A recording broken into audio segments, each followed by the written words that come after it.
Happy Friday. Organic worm castings by Soto here. And it's time to remove the worms from my worm bin. So I thought I'd take you along as I go through and separate them. I have about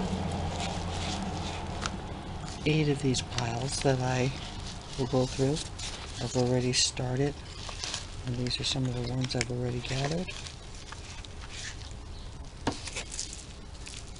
And I just thought I'd go through a little bit of the process with you. So this is the first step of removing the worms from the worm bin. This is the army that takes care of business for me.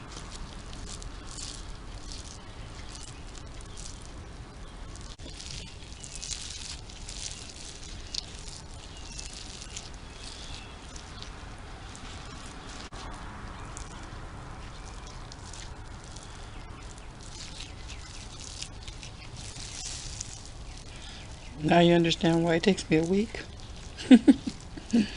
Ooh, I got 8 more piles of this.